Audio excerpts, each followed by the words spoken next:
Hello students, I am Dr. Om Prakash Kumar and today we are going to study about beta elimination reaction.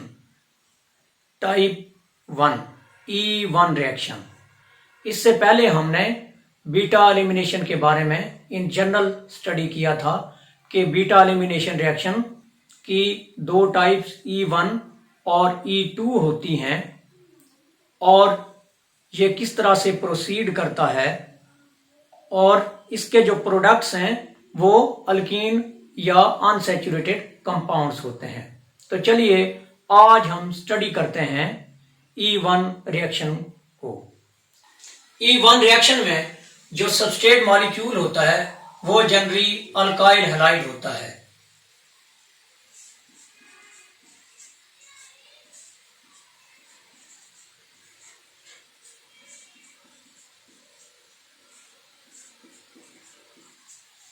ये एक alkyl halide molecule है जो कि E1 reaction में substrate का role play करता है और इसका नाम है 2-ब्रोमो 2-मिथाइल प्रोपेन।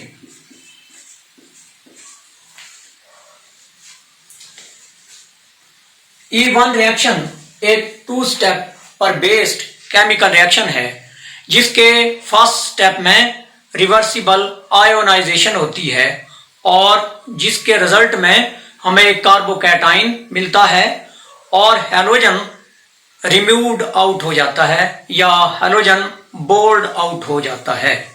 तो इस प्रोसेस को हम इस तरह से लिखेंगे। ये एक स्लो प्रोसेस है और जो स्लो प्रोसेस होता है वही रेट डिटरमिनिंग स्टेप होता है और इसके नतीजे में हमें एक कार्बोकैटाइन मिलेगा।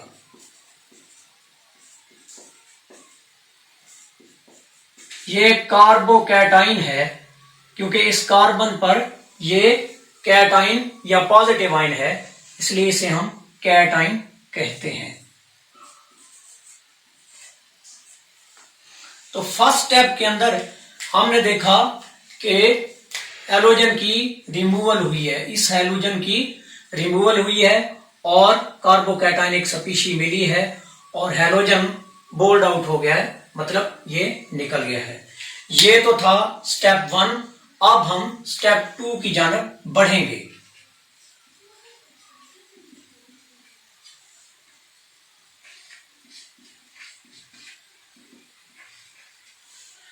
स्टेप 2 में हम इस कार्बोकैटाइन से ही प्रोसीड करेंगे।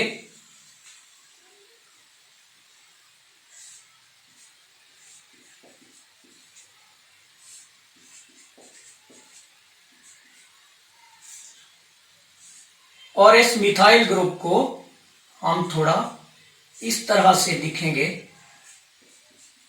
ताकि इस पे बेस के अटैक को सही तरह से समझ पाए। तो ये हमारे पास एक बेस है, इस पर नेगेटिव चार्ज है जो कि इस हाइड्रोजन पे अटैक करेगा। तो बीटा एलिमिनेशन में बेस हाइड्रोजन पर अटैक करता है।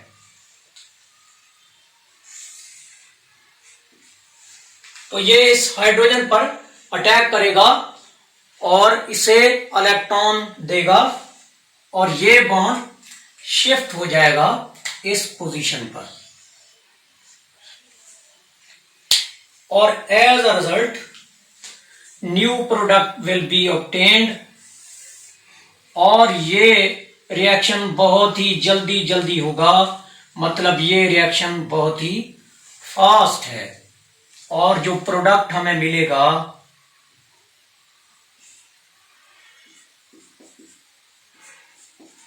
वो होगा एक अल्कीन। तो ये अल्कीन हमें मिला है और साथ में पानी निकल गया है। तो फर्स्ट स्टेप में कार्बोकैटाइन बना है और सेकंड स्टेप में अल्कीन बना है।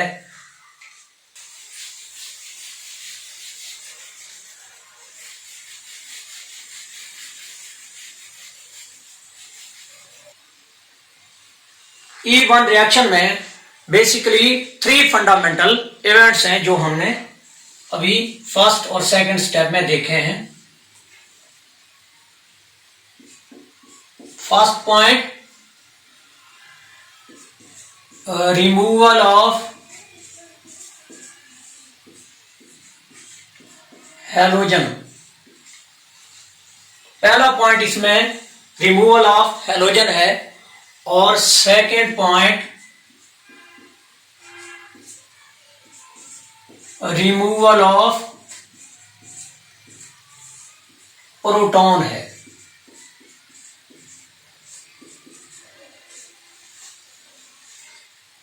और third point formation of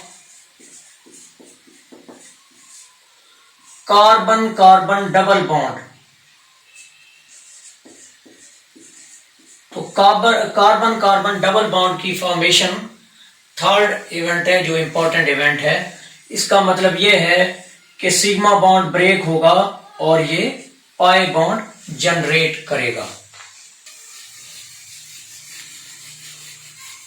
next point, characteristics of E1 reaction.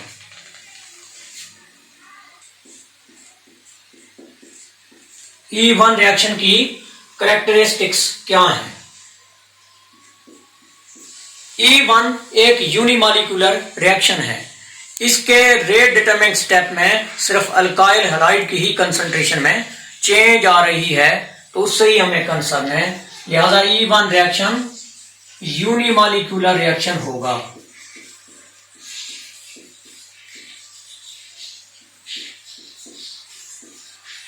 Second point, kinetics. Kinetics इसमें फर्स्ट ऑर्डर है।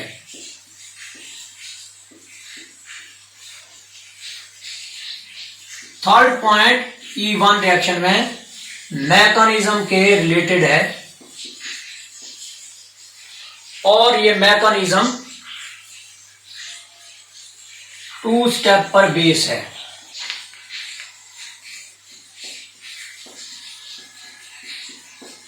इफेक्ट ऑफ अल्काइल ग्रुप, ये है हमारा फोर्थ पॉइंट कि अगर हमारे पास अल्काइल टर्शरी होगा, अल्काइल ग्रुप,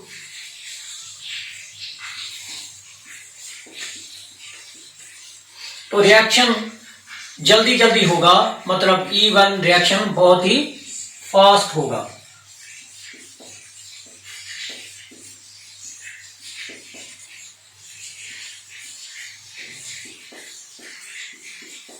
और अगर अल्काइल ग्रुप प्राइमरी होगा तो E1 ऑलमोस्ट नहीं होगा, क्योंकि प्राइमरी कार्बोकैटाइन स्टेबल नहीं होते E1 के लिए। Fifth point,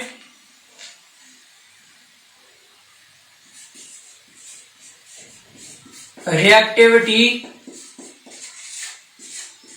order of alkyl halide.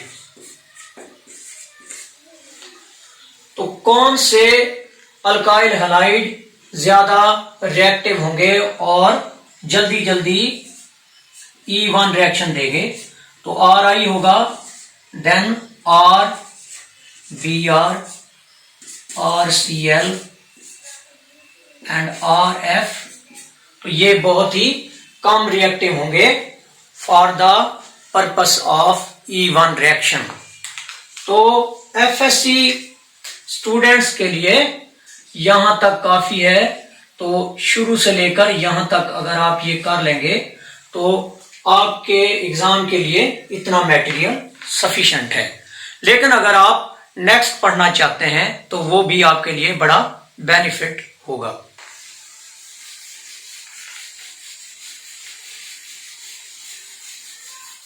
E1 reaction एक सॉल्वोलाइसिस रिएक्शन है जिसमें सॉल्वेंट एक्ट करता है as a base as well as solvent के तौर पर। तो ऐसे रिएक्शन को हम सॉल्वोलाइसिस रिएक्शन कहते हैं।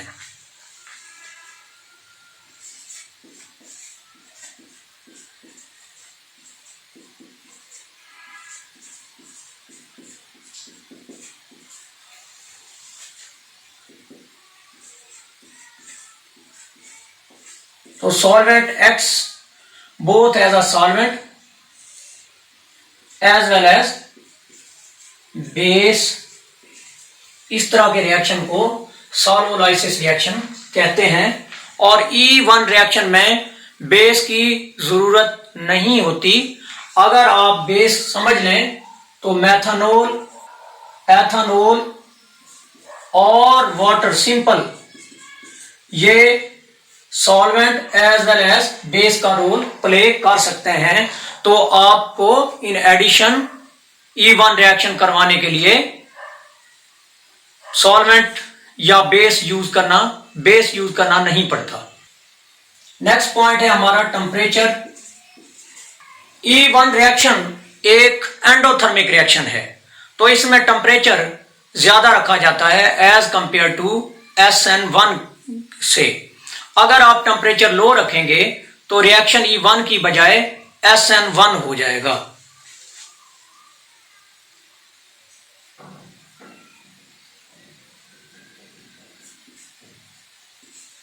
तो टेम्परेचर हायर रखा जाता है तो अप्रोक्सीमेटली 50 डिग्री सेंटीग्रेड के करीब होता है, जबकि जो टेम्परेचर हम यूज करते हैं E1 में वो अप्रोक्सीमेटली 20 डिग्री सेंटीग्रेड के या 25 डिग्री सेंटीग्रेड के करीब होता है। तो मजीद आपको बता दें कि सब्स्टिट्यूशन रिएक्शन और जो एलिमिनेशन रिएक्शन है ये कॉम्पिटिटिव रिएक्शन होते हैं। चाहे आप टेम्परेचर बढ़ा भी दें या बेस की नेचर चेंज भी कर दें, तब भी चांस है कि आपको सब्स्टिट्यूशन और एलिमिनेशन रिएक्शन दोनों होते हुए नजर आए। तो ये दोनों रिएक्शन हो सकते हैं। अगर अल्काइल हैलाइड में एक से ज्यादा बीटा हाइड्रोजन होंगे तो E1 रिएक्शन में वो दो तरह के प्रोडक्ट देगा और अल्कीन जो मोस्ट सब्स्टिट्यूटेड होगा वो ज्यादा प्रेफर्ड होगा, और इस फिनोमेना को रिजियो सिलेक्टिविटी कहते हैं।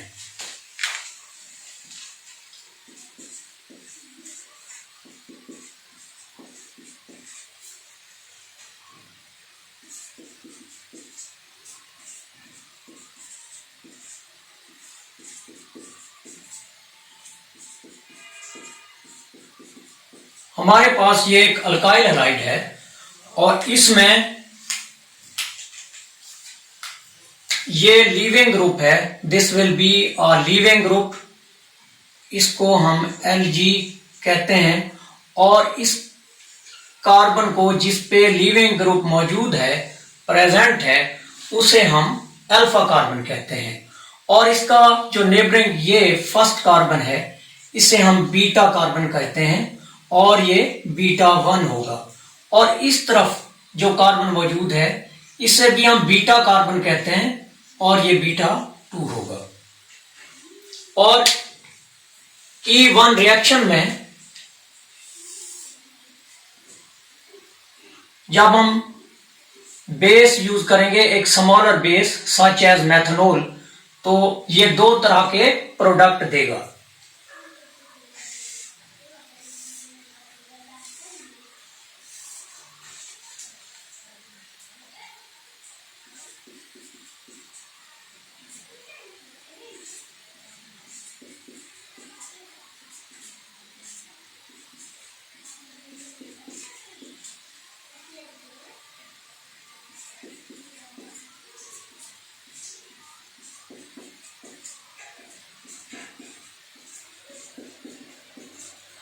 ये मोस्ट सब्स्टिट्यूटेड अल्कीन है तो ये हमारा मेजर प्रोडक्ट होगा।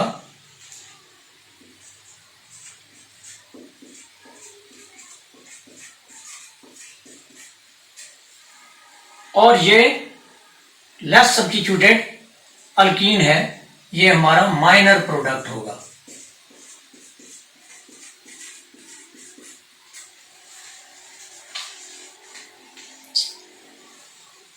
और ये अकॉर्डिंग टू सैटिस्फाइड रूल होगा।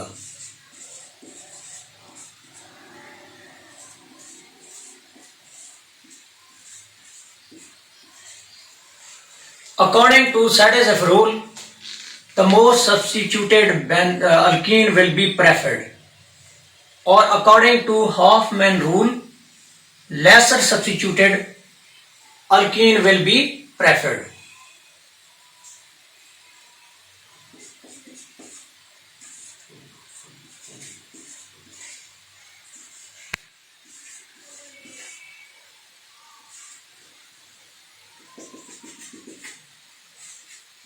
This and this. Satyazef rule, most substituted alkene, and Hoffman rule, lesser substituted alkene will be obtained as in the presence of weak base or small base. Small weak base की मौजूदगी में Satyazef rule prevail करेगा. लेकिन अगर condition different हो जाए कि ये बेस जो है वो बल्की हो जाए, जैसा कि टर्शरी ब्यूटाइल ऑक्साइड,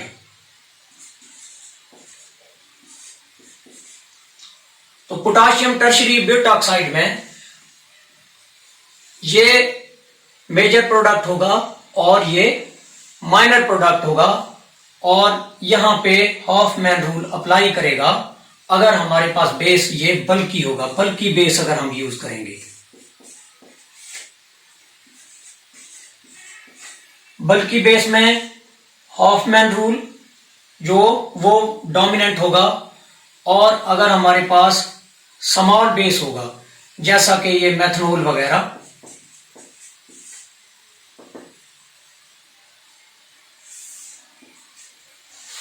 तो फिर प्रवेल करेगा सैटिज़ेफ रूल, जो कि इस एग्जांपल में हमने आपको समझा रखा है.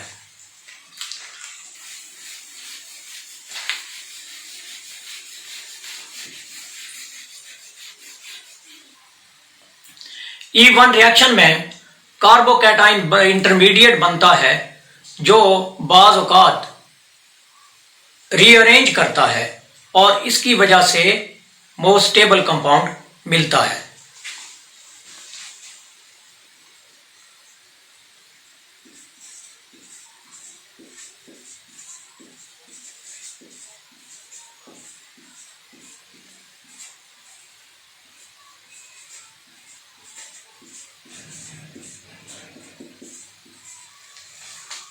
रीअरेंजमेंट ऑफ कार्बोकैटाइन, इसको हम इस एग्जांपल की हेल्प से समझते हैं.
और इसकी रिप्लेसमेंट से जो लीविंग ग्रुप है हमारा, ये रिप्लेस होगा, ये रिमूव आउट होगा, तो इससे जो कार्बोकैटाइन बनेगा वो सेकेंडरी होगा.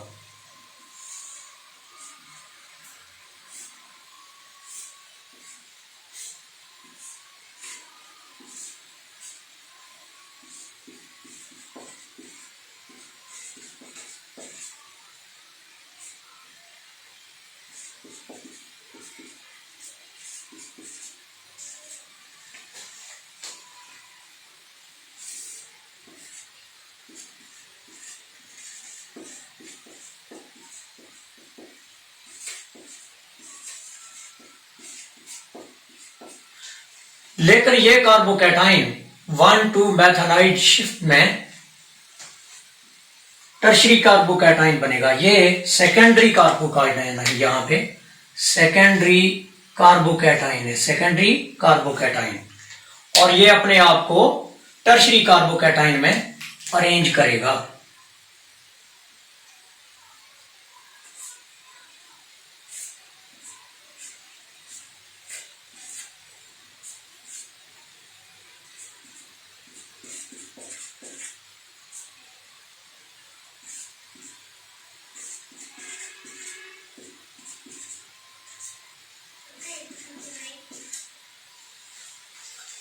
This one is a tertiary carbocation. Or next, removal of proton will take place and this product will be obtained. तो ये टर्शरी या बेंजिलिक कार्बोकैटाइन जो कि मोस्ट स्टेबल है,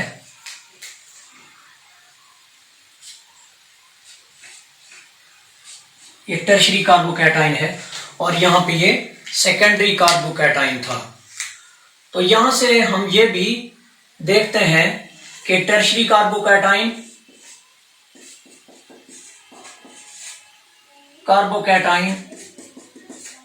are more stable than secondary carbocation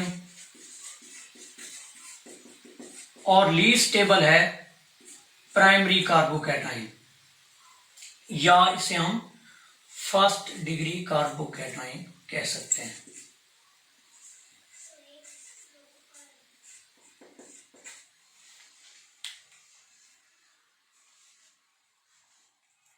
I hope you will like this video.